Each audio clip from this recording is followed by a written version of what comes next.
Chris Jurgensen. So today we are going to talk about Barry Harris's chromatic scale workout part 4.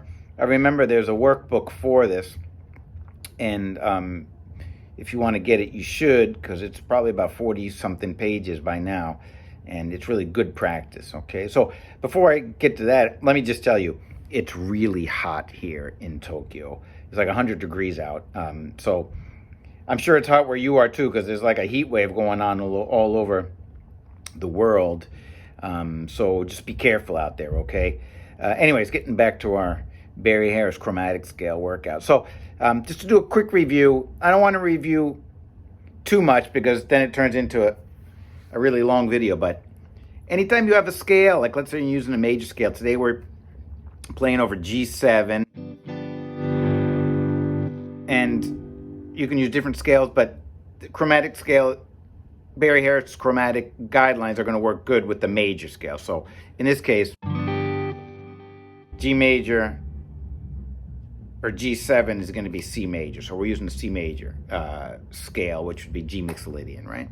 Now, when we play the scale, you put chromatic passing tones between the whole steps, and when you get a half step, you jump back and then play the note. So in other words,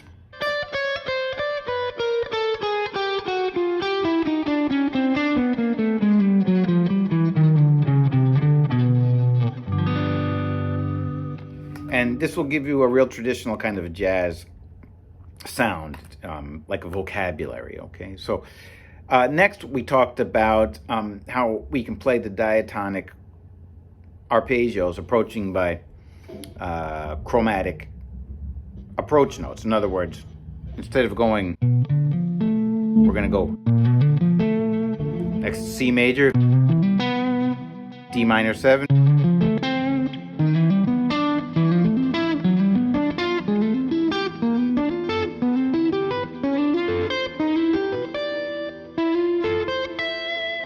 right? So we're approaching these by chromatic approach notes. It doesn't matter if they're in the scale or not.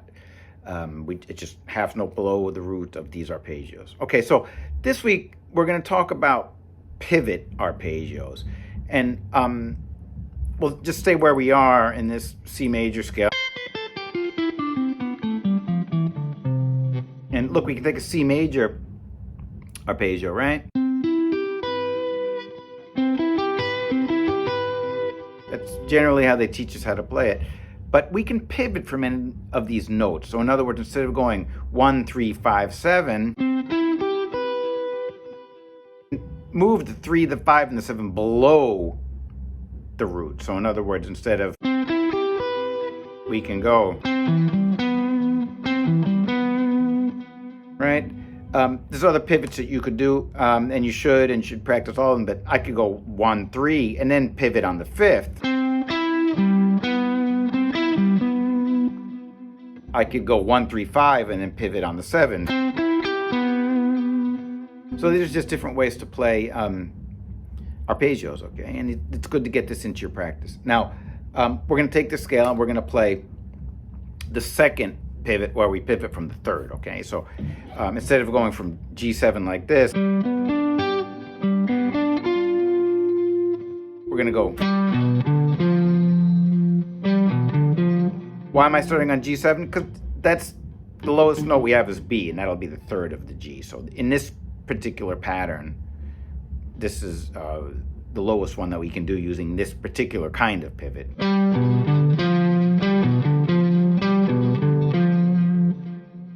Next is going to be E minor 7. I'm sorry. Next is going to be A minor 7. So from G,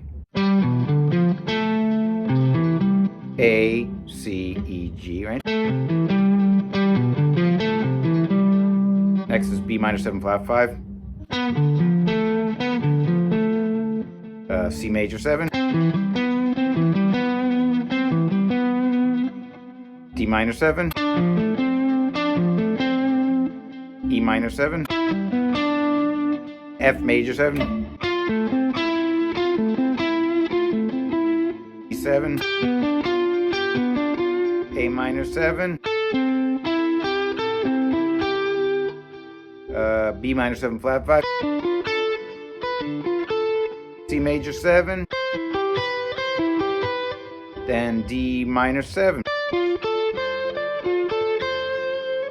And that's all of them. So you want to practice them that way and get them under your fingers. Remember, get the information. I'm giving you the information. Next, you're going to go to getting them under your fingers. It's just repetitive mechanics, and you really have to do it, or else they won't show up anywhere. They won't pop out without too much thinking. So you got to get them so they're just second nature, right?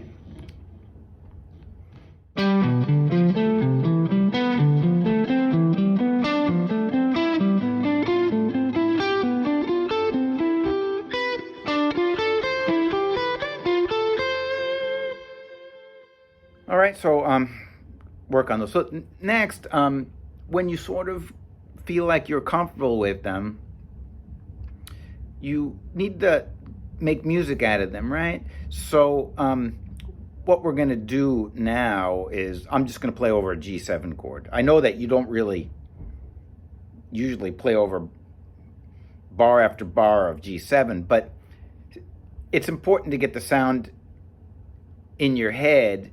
And the problem here is that not all these notes that you stop on are going to sound great on G7, but it totally depends on the chord and the way the chord's voiced and what's in the chord.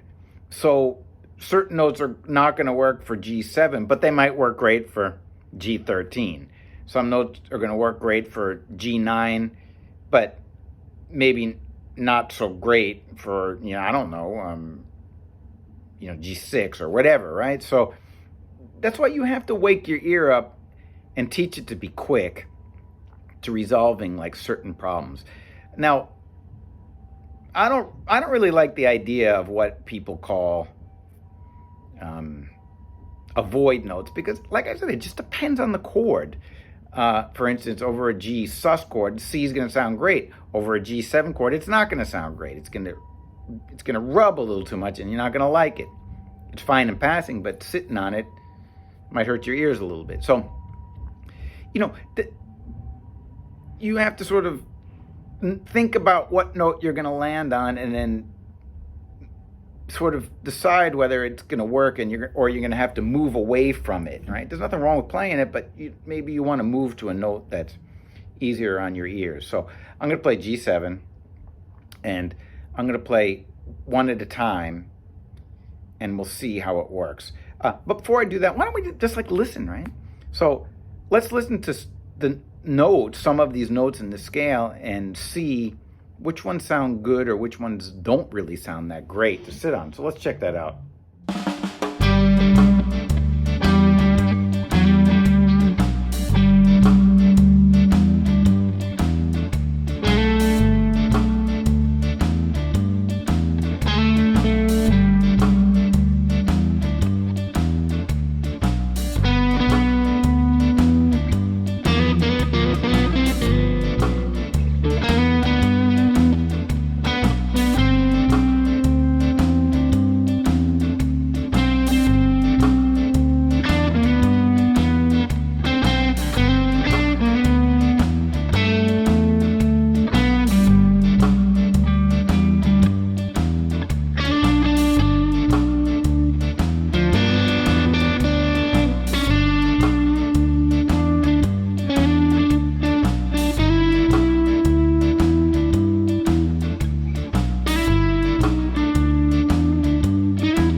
You can see some of these sound better than others. There's like different levels of, of abrasion going on with each of these notes, right? But so you just have to move around a little bit until you figure out how to resolve it. So knowing that, when you practice these pivot arpeggios, and let's just do them one at a time, and see where we land on and see what we want to do to get out of, to resolve that kind of tension, right? So now, since we're working on Barry's stuff, let's try to use like the Barry's chromatic guidelines to get out of trouble, okay? So if we end on the C, and we don't like it, why don't we go, because maybe you want to resolve it to B, and that's a half step, so you got to go up. That would be sort of the chromatic guideline, right? A,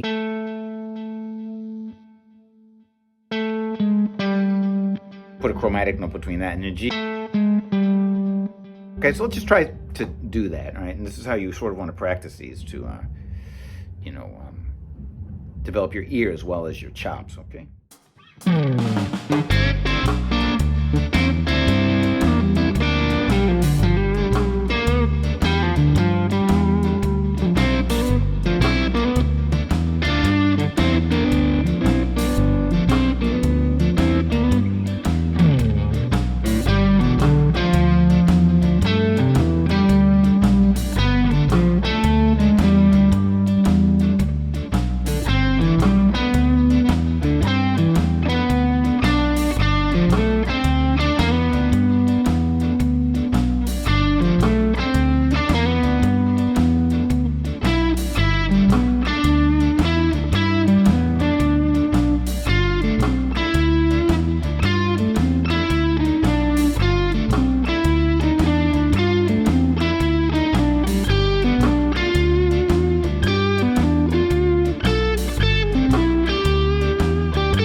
All right, so did you see, like I sort of resolved those, so I'm not hanging on those notes that don't match the chords so much.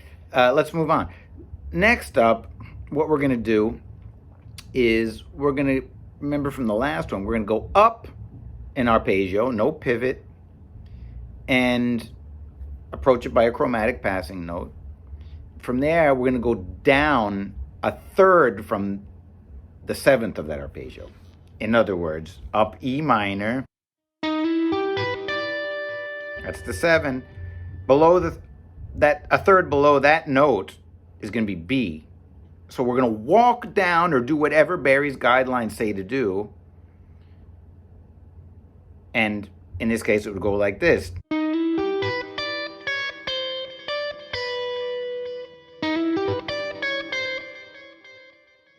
Whole step between those, so we put a chromatic note between. Between the C and the B, there's only a half step, so we got to jump back up and then play the B. Now, I'm on B. I'm going to use a pivot arpeggio, right? So I'm going to go B minor, in this key, B minor 7 flat 5. And then end on the note below the 7th, okay?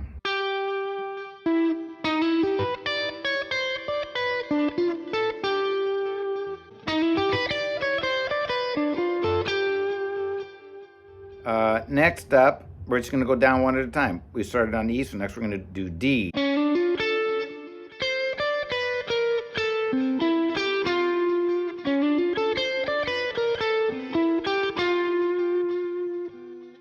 Next would be C major 7.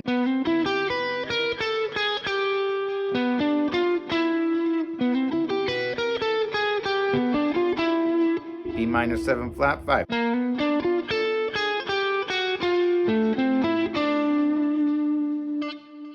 Next, A minor 7. Next would be G7.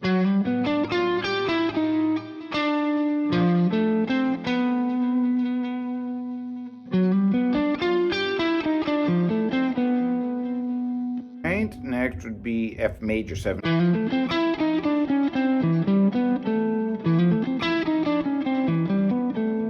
Next, E minor 7.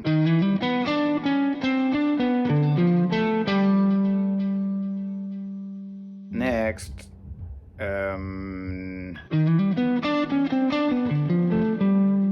minor 7. Next, C major 7. Next, we have a little bit of a problem because we run out of notes. So, B minor 7 flat 5.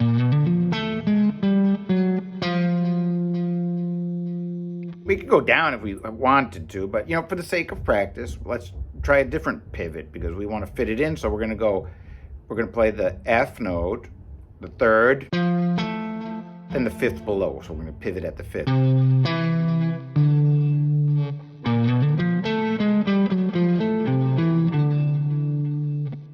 Okay, so same thing with these. You want to practice them over and over again and get them in your playing, and then try them against chords and see how that works on that G7 chord. Okay, let's check that out.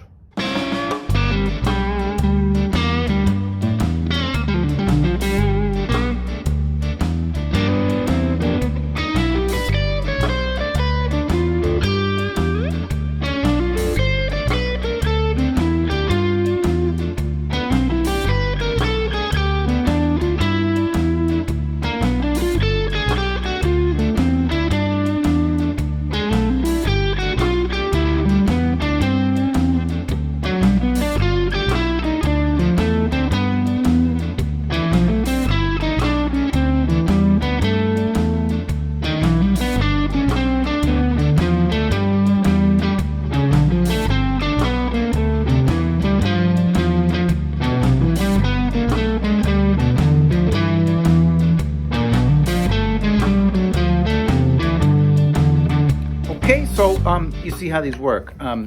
It's a nice sound. It's sort of like a traditional kind of jazz type of vocabulary that is a nice way to create a little bit of contrast and a little sophistication in your guitar solos. Not just for the blues, but of course jazz. Now, anytime you're using a major scale, you can use these guidelines. You can use these arpeggios.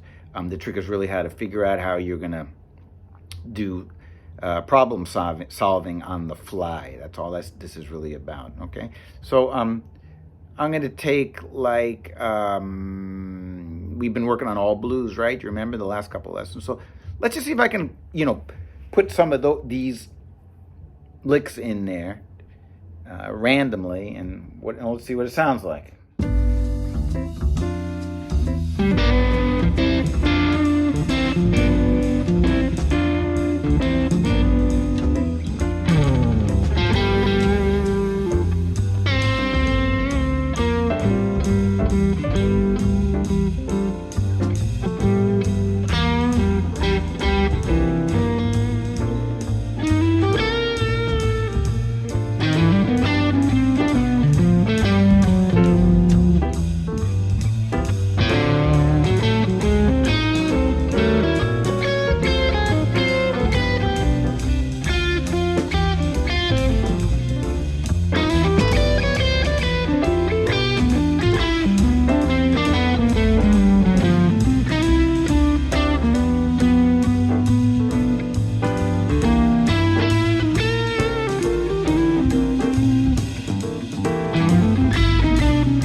All right, so, this is how you want to sort of get these into your playing, put them to good use. And just a little bit, another trick to put in your bag of tricks, okay? So anyways, be careful out there because it's really hot. And have a nice day and keep with the practicing and let me know how it goes. If you need the PDF, go get it. This Barry Harris Chromatic Scale Workout book is up to about 40-something pages, and you can get that on Patreon, okay? So be safe out there. Goodbye.